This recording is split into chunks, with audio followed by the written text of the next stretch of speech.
everyone. We have been talking about holistic therapies and energy healing.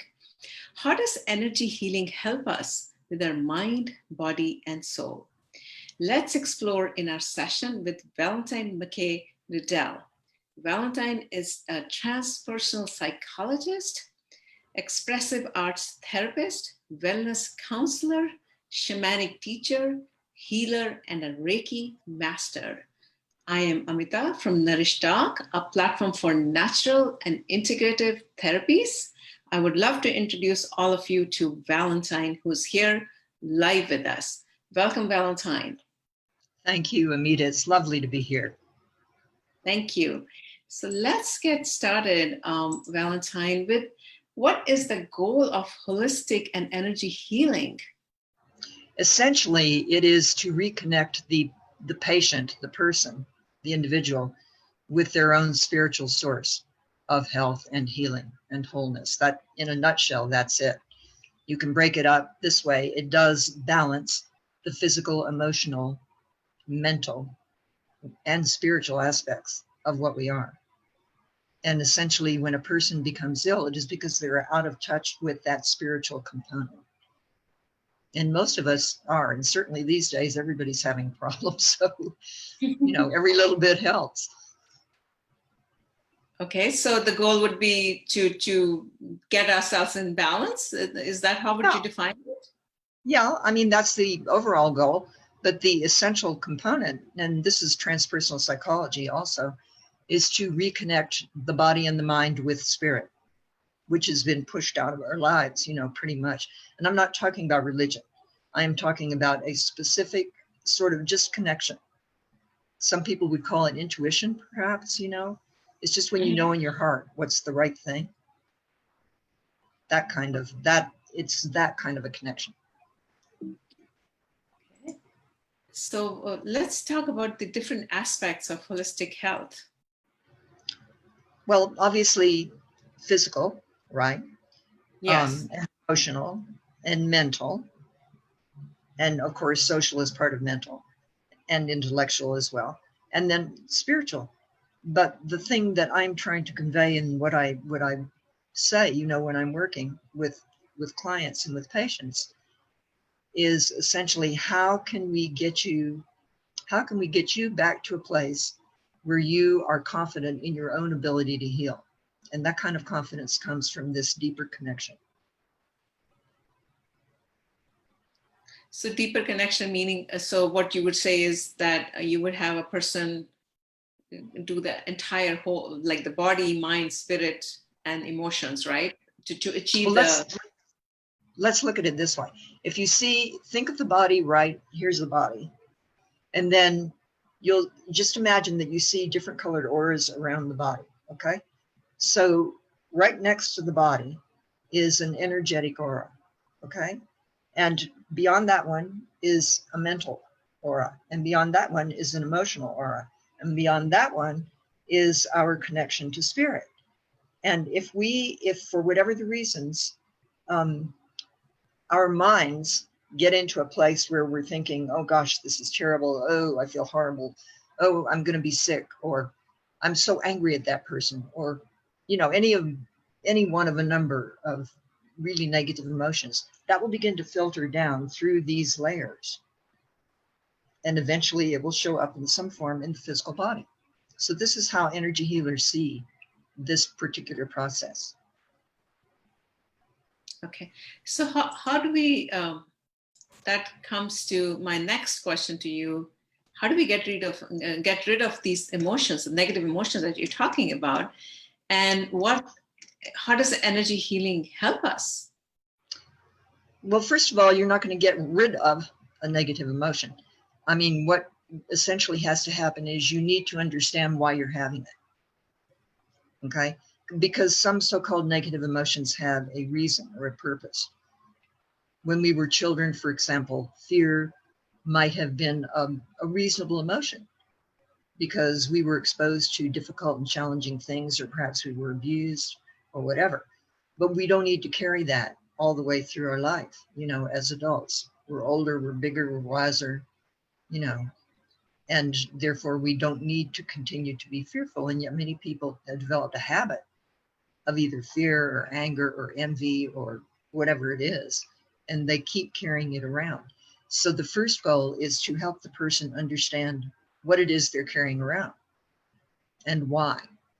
And once they get that, then we have various ways of working with them to reconnect that person with their deep source of strength and protection, which is their connection to spirit in any form. You know, it could be shamanic, it could be Christian, it could be Islam, it could be anything at all. Judaism, it doesn't matter.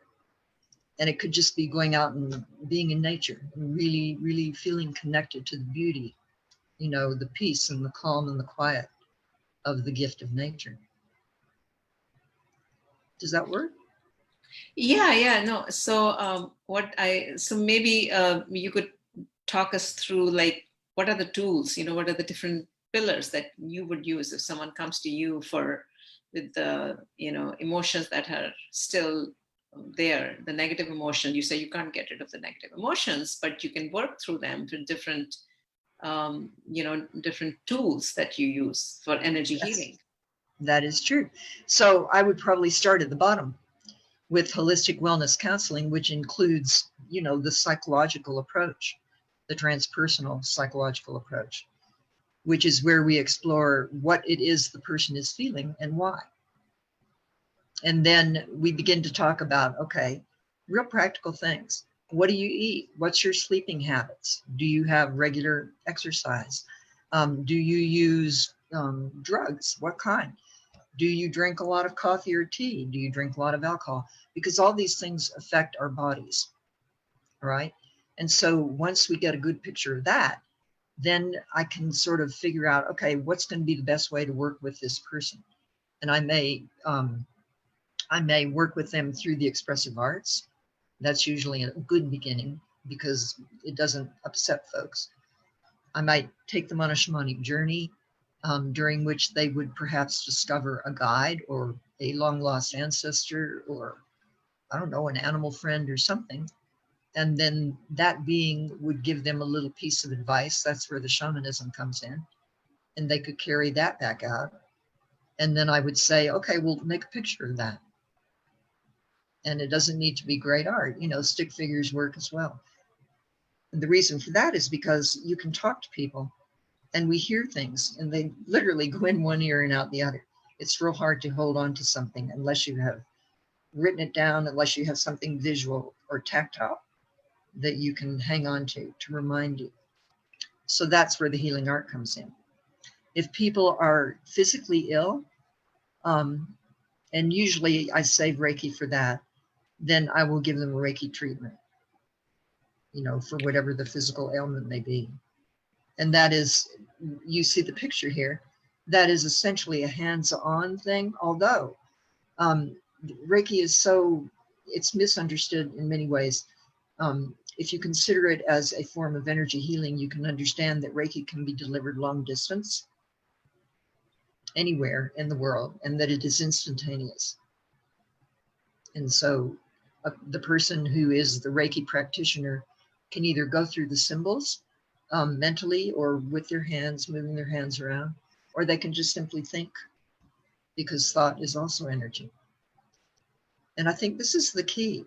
Since everything is energy, we're energy, you are, I am, this glasses case, everything is energy. Some of it moves more slowly than other energy. And so we look at it and we think, oh, that's a solid thing.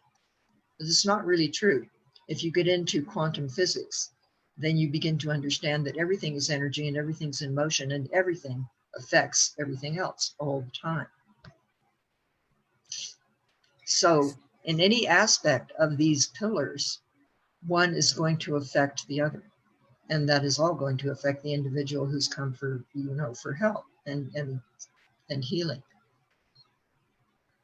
So you'll take all of them together to heal a person. That's what I'm trying to understand. If that's what it takes. It depends on the person. Some people don't want to do Reiki. Some people are afraid of shamanic practices. pretty much nobody's afraid of art. You know, everybody's okay with, you know, making a little drawing. And if they come in the first place, obviously they want some counseling.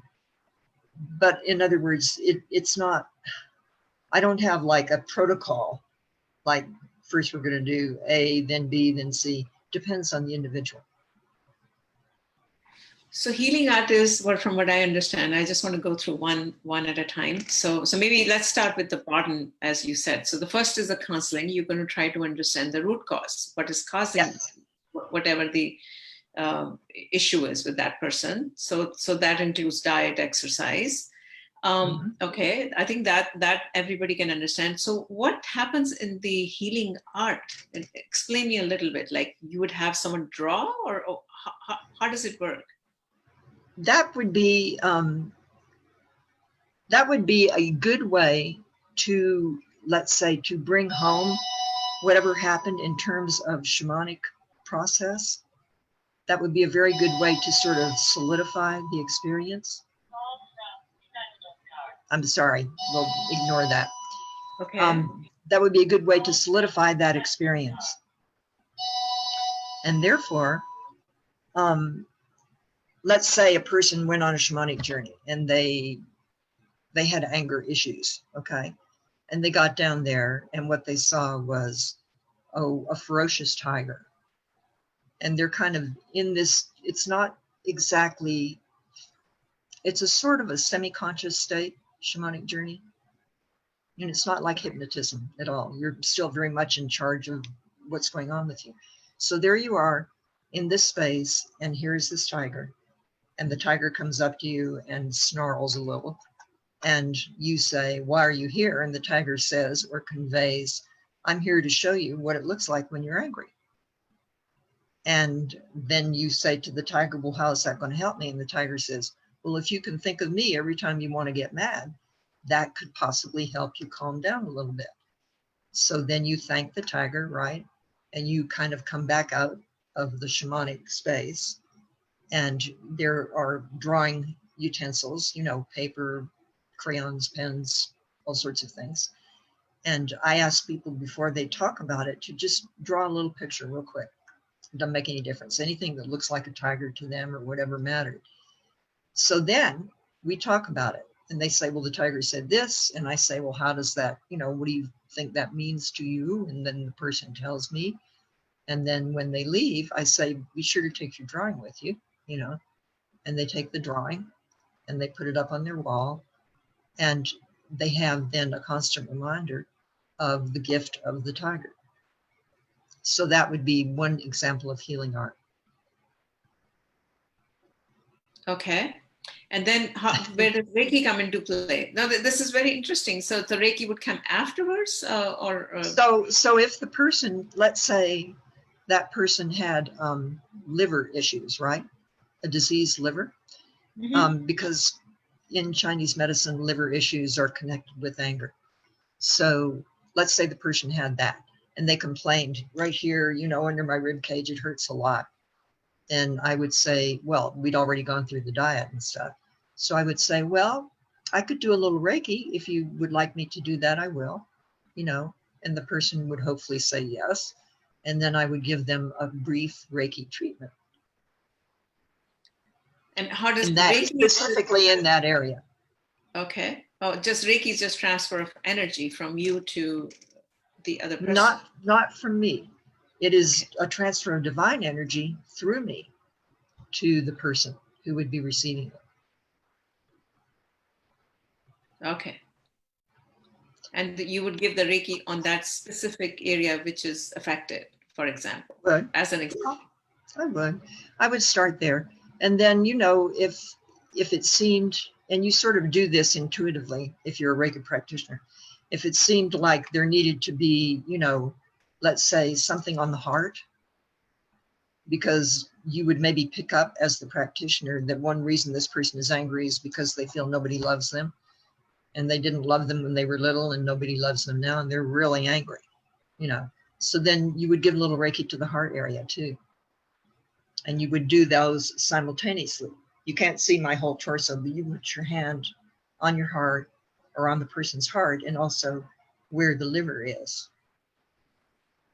But what are you saying in your mind to give the divine energy? That's what I want our viewers to understand. There So are it's some, Reiki something, symbols. Reiki symbols. There are specific Reiki symbols which are transferred from the teacher to the student. And only a Reiki master can do that. And for a long, long time, Reiki was an oral tradition completely. Nobody was allowed to write anything down or anything at all. One had to memorize the symbols, which is what it was like when I was trained in the Usui method. So you visualize as the practitioner the symbols. There are emotional symbols, physical symbols, distant symbols, sort of all over symbols. There's quite a few. You would envision which ones you wanted to use, and that would be the calling of the energy that you would wish to have move through you for that person. Got it. So depending on whatever the issue are, you would think about that particular symbol that could apply to your client, and that when you think of that symbol, that energy, you transfer it from you to the person. That's what I'm understanding, right? Right. Through me, not from me, but Yes, through me. I understand that. Yes, I understand that. So you would combine these, depending on what the situation is with the person, you could combine all of these 4 pillars or one or the other, depending on what the situation is. Exactly. And it's all energy anyway, so it isn't just the things that we do that affect people, it's what we are. Our all over energy is going to affect everybody around us. And that's another thing people don't understand. We do not understand that not only do we feel our own stuff, we feel everybody else's stuff. And so part of energy healing is to help a person understand, learn how to discern what is mine and what is theirs, because what is theirs does not belong in my body. And so what is theirs gets sent back with a blessing to whoever it belongs to. And for example, right now, we're dealing with COVID-19, right? Probably most people don't know how much of the general distress, the fear, the frustration they are carrying around. I do know because I feel it in my body, and I also know when I talk to, patients and clients, because you can pick it up pretty easily. So since we're trying to address things at the root cause, that would be one of the things that we would, ask about. How are you feeling about this situation right now? What are you doing, to support yourself? And if people are terribly fearful, then we would try to, help them gain the confidence of connection with spirit so they wouldn't be so fearful. So what are these shamanic altars I have on the slide? How would you describe these? Well, these are mine. The one with the drum, this is a drum that I use when we do shamanic journey. I don't know if you can hear it. Let's see. I will take it down since it's right here. Oh, wow. So what would you do? I mean, explain the process of going into a shamanic journey. All right. I would have you close your eyes, right? Okay. Get into a comfortable position. Put your feet on the ground, very well supported, in a chair or whatever. If you preferred to lie down, you could do that. And then I would ask you to go to chakra, to imagine yourself very tiny. Okay. Very tiny at the top of the crown chakra. I would ask you to look down and see if you see a tunnel or a passageway or something of that nature. And when you do, just look for openings. Could be doorways, could be cave entrances, could be curtains, could be anything. And simply go into that space and don't change anything in there, but just be in the space, be calm, and see what comes to you. And throughout this process, I would be doing this.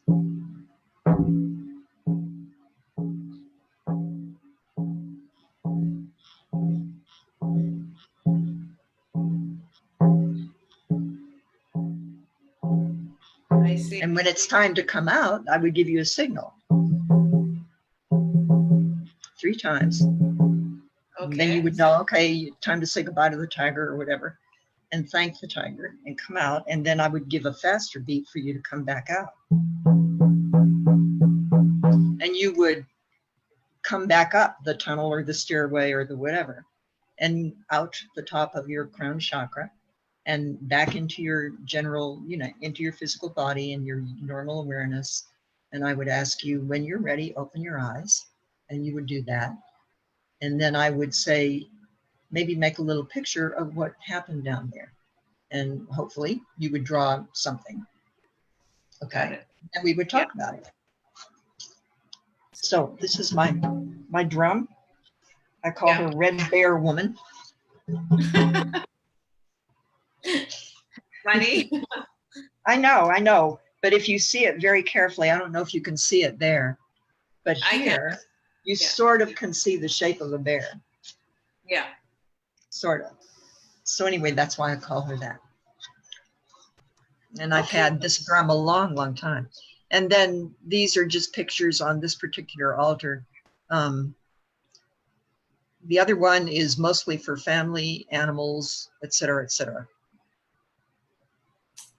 I think it's fascinating what you do, and I want to thank you for sharing this with us today. It's a fascinating thing the way you explained us. It's sort of like a subconscious mind. Where, what you're doing is also in other cultures or other spirituality. They use a similar thing. It's more like I don't know if it's a psychotherapy, but that's what, if I want to go for a therapy, the therapist would ask me all these questions.